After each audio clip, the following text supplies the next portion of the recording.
Hello दोस्तों, चलिए solve कर लेते हैं बोल्टेड कनेक्शन के ऊपर और एक न्यूमेरिकल। वो भी बैठ के आराम से अपने अपने घर और आपके साथ रहेंगे आपके अपने अविनाश सर। तो देर किस बात की है, फटाफट शुरू कर लेते हैं आज का लेक्चर। नया न्यूमेरिकल सॉल्व करने वाले हैं। ये न्यूमेरिकल मैंने निराली के बुक से लिया था। अब ये निराली के बुक में जो न्यूमेरिकल है 2.5 है, एज इट इज यहाँ पे आपको डिस्प्ले हो रहा है। इसको पहले समझते हैं। देखिए क्या दिया है उन्होंने कहा है दो प्लेट है 200 बाई 12 mm के, सेम साइज के दो प्लेट है। उनको ज्वाइन करने के लिए जो डायमीटर बोल्ट का है वो है 20 mm। अब डायमीटर ऑफ बोल्ट 20 है तो 2 से बढ़ाओगे तो डायमीटर ऑफ होल मिलेगा 22 mm। इतना सिंपल सा मैंने चीज को लिख दिया। फिर बोला है कि जो भी बोल्ट यूज कर रहे हो उसका ग्रेड 4.6 है। तो 4.6 ग्रेड का बोल्ट है, इसके लिए 4 को अगर मैंने 100 से मल्टीप्लाई किया तो अल्टीमेट स्ट्रेंथ ऑफ बोल्ट आती है 400 न्यूटन पर mm²। मानो आपका बोल्ट ग्रेड 8.8 होता तो आप क्या करते हैं, 8 को 100 से मल्टीप्लाई करते हैं और यहाँ पे 800 न्यूटन पर mm², ये आपकी अल्टीमेट स्ट्रेंथ ऑफ बोल्ट हो जाती। अब इसके बाद उन्होंने फाइंड आउट करने बोला है स्ट्रेंथ ऑफ बोल्ट क्या होगा और नंबर ऑफ बोल्ट्स। इतना सिंपल न्यूमेरिकल है। अब हम क्या करेंगे, स्टेप वाइज सॉल्यूशन सॉल्व करेंगे। अब उससे भी पहले मैं आपको एक चीज समझा दूं, ये स्ट्रेंथ ऑफ बोल्ट मतलब क्या है, आपका शेयर स्ट्रेंथ और बियरिंग स्ट्रेंथ, ये दो स्ट्रेंथ फाइंड आउट करने हैं। और नंबर ऑफ बोल्ट मतलब क्या, PU factored load upon bolt value, वो आगे आ जाएगा स्टेप वाइज। जैसे जैसे आगे बढ़ेंगे हम तो आपको सॉल्यूशन पता चल जाएगा, ये अपने आप इजीली सॉल्यूशन मिल जाएगा। चलिए स्टेप 1 क्या था, design shear strength. Design shear strength, देखिए बहुत ही आसान सा फॉर्मूला है इसके लिए, वो लिख देते हैं पहले। क्या है फॉर्मूला इसके लिए, VDSB is equal to FUB upon gamma MB into √3 into number of shear planes in threaded portion into net effective area plus number of shear planes into shank area into shank area का area. That's it. ये तो हमेशा NS हमेशा 0 रहता है, इसके लिए term 0 हो जाएगा। बट उससे पहले आपको NN कितना आएगा, दो प्लेटें एक दूसरे के साथ ज्वाइन कर रहे हो, दोनों के बीच में एक ही शेयर प्लेन आएगा तो NN का वैल्यू 1 बन जाएगा। But ANB net effective area कैसे निकालते हैं, ANB is equal to 0.78 into π/4 into diameter of bolt का स्क्वायर। डायमीटर कितना है यहाँ पे 20, इसका स्क्वायर करो, जो भी आएगा आपको क्या मिलेगा, net effective area of bolt. तो चलिए फटाफट सॉल्व करते हैं इसको। शिफ्ट π/4 इंटू 20 का स्क्वायर। एक मिनट डबल करता हूँ कैलकुलेशन, 0.78 इंटू शिफ्ट π/4 इंटू 20 का square.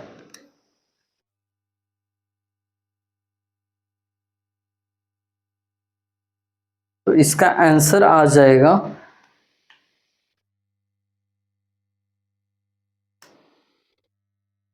245.04 mm²। 04 mm²। That's it. ANB मिल गया। अब ये ANB का वैल्यू यहाँ पे पुट करेंगे और हमें मिलेगा VDSB। Therefore VDSB is equal to FUB का आंसर, यहाँ पे वैल्यू है FUB का 400 डिवाइडेड बाय गामा MB 1.25 होता है, वो लिख दिया मैंने। फिर इंटू √3 है, फिर ब्रैकेट में NN का वैल्यू 1, ANB कितना है अपना 245.04। ये तो आगे का सब टर्म 0 है तो 0 लिख दो, कोई फर्क नहीं पड़ता है। तो VDSB कितना आएगा, यहाँ पे लिख दूं, नहीं यहाँ पे लिख देता हूँ, VDSB इज इक्वल टू, चलिए कैलकुलेट कर लेते हैं। कैल्सी चलाना आपके बाएं हाथ का खेल होना चाहिए।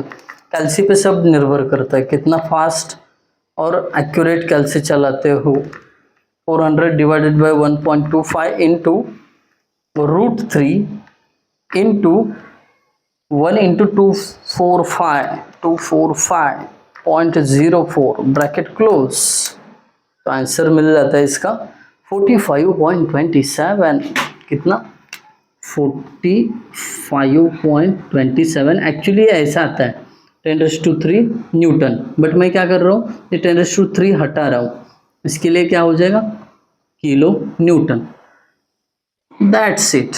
यहाँ पे आपको design shear strength of bolt मिल गई। यहाँ पे आप स्ट्रेंथ ऑफ बोल्ट की बात कर रहे थे ना, तो उसमें से एक स्ट्रेंथ मिल गई। अब काम पूरा नहीं हुआ है, अभी दूसरा एक स्ट्रेंथ निकलना है, वो बाकी है। दूसरा यानी स्टेप नंबर 2, यहीं पे एडजस्ट कर देता हूं मैं। Step 2, design bearing strength. Design bearing strength of bolt. ये ऑफ बोल्ट लिखने की जरूरत नहीं, चलिए समझ जाएंगे, ये सब बोल्ट के लिए तो चल रहा है। फॉर्मूला VDPB, साथ में बोलते रहो। फॉर्मूला आप एक बार बोलने लगोगे तो ऑटोमेटिक आपके दिमाग में बैठ जाएगा कि सर ये फॉर्मूला तो हमें याद है। 2.5 into KB into D into thickness of plate into FU upon gamma MB। खुश। तो सबसे पहले तो हमें क्या करना पड़ेगा, ये फॉर्मूला जो भी पुट किया है उसमें जो भी एक एक क्वांटिटी है उसका आंसर निकालना पड़ेगा। सबसे पहले तो KB, बाकी डायमीटर ऑफ बोल्ट पता है, थिकनेस ऑफ प्लेट पता है, FU अज्यूम करना पड़ेगा। पहले तो KB निकाल लेते हैं। आइए KB के लिए फॉर्मूला बहुत इजी है। KB is equal to E upon 3D0 comma P upon 3D0 minus 0.25 comma FUB upon FU comma 1। That's it. अब क्या करेंगे, E मतलब एंड डिस्टेंस कैसे निकालते हैं बता देता हूँ। KB इज इक्वल टू, अगर प्लेट का एज रफ रहेगा तो 1.7 इंटू D0, नहीं तो अगर प्लेट वेल सॉन है, उसके कॉर्नर्स अच्छे से सॉन करके राउंड बना दिए, तो उस केस में 1.5 इंटू D0 लिया जाता है। बट यहाँ पे हम रफ एज के लिए लेते हैं 1.7 into D0 divided by 3D0 comma pitch distance. अपना अगर दोनों प्लेट है तो उसके लिए हम क्या करते हैं 2.5 इंटू डायमीटर ऑफ बोल्ट ऐसा लेते हैं। अब डायमीटर ऑफ बोल्ट कितना है, डायमीटर ऑफ बोल्ट 20 है, तो यहाँ पे 20 divided by 3 into diameter of hole 22 minus 0.25। देखिए एटम यहाँ पे उतार दिया। कितना इजी है, शांत दिमाग रख के आपको एक एक स्टेप को समझना है। एक बार आपको समझ में आ गया ना, ये न्यूमेरिकल कहीं से भी आपका गलत नहीं हो सकता। डिज़ाइन के पूरे मार्क्स आपको मिल जाएंगे। अब FUB का वैल्यू 400, FU 410,1। आप बोलोगे कि सर FU आपने कहीं पे लिखा भी नहीं है तो कैसे लिया, तो मैं आपको बता दूं, अगर नहीं दिया है प्लेट का ग्रेड तो अज्यूम करना है। Assume FU is equal to 410 newton पर mm²। That's it. उसमें कौन सी बड़ी बात है, नहीं दिया है तो हम खुद से ले लेंगे, खत्म। अब क्या करेंगे, एक एक टर्म का आंसर निकालेंगे और जो कम रहेगा, जिसका वैल्यू कम रहेगा वो एज अ KB सिलेक्ट करेंगे। इतना सिंपल रखिए उसको, ज़्यादा दिमाग पे प्रेशर या जोर देने की ज़रूरत नहीं है। चलिए मैं कैलकुलेट करके बताता हूँ आपको। ये D0 को D0 क्या हो जाएगा, कट हो जाएगा, तो इसका मतलब 1.7 डिवाइडेड बाई 3 आंसर आता है 0.56। तो KB इज इक्वल टू पहला टर्म है 0.56 कॉमा। बड़े शांतिपूर्वक आपको ये सॉल्व करना है, कोई भी हलचल या जल्दबाजी नहीं करनी है जब आप न्यूमेरिकल सॉल्व कर रहे हो। तब 2.5 इंटू 20 डिवाइडेड बाय 3 इंटू 22। अब यहाँ पे बहुत सारे बच्चों से ये गलती होती है, इतना ही कैल्शियम में पुट करते हैं, ये माइनस करना भूल जाते हैं, वो मत भूलना। -0 ये क्यों बता रहा हूँ, क्योंकि कई बार मैंने पेपर चेक करता समय ये देखा है कि 0.25 को भूल जाते हैं, माइनस नहीं करते हैं, तो इसके लिए बता रहा हूँ। ये आंसर आएगा 0.50 कॉमा ये 400 डिवाइडेड बाय 410, ये आता है 0.97। देखो कितना मक्खन की तरह इजीली और सॉफ्टली सॉल्व हो रहा है, कोई दिक्कत नहीं आ रही है, इजी चिंदी चिंदी से कैलकुलेशंस है ना। डिवाइडेशन मल्टीप्लिकेशन कब से करते आ रहे हैं हम, बचपन से एकदम। देखिए अब छोड़िए बचपन, अब आते हैं वापस केबी पे। मिनिमम वैल्यू सिलेक्ट करना था जो 0.50 है, ये चारों में से सबसे मिनिमम कौन है, 0.5 ना, इसके लिए मैंने उसको कंसिडर किया as a KB, that's it. अब ये केबी का वैल्यू पुट कर दो, कहाँ पे, यहाँ पे नहीं है भाई साहब, देखो यहाँ पे ये फॉर्मूला है VDPB, यहाँ पे पुट करें, चलिए पुट करते। Therefore VDPB is equal to 2.5 into KB का value 0.5 into D, diameter of bolt कितना है 20, वेरी गुड। इसके बाद थिकनेस ऑफ प्लेट, भले ही मैंने यहाँ पे नहीं लिखा है बट प्लेट का साइज तो लिखा है, ये थिकनेस ऑफ प्लेट है 12, तो इसको मैं 12 लिख देता हूँ।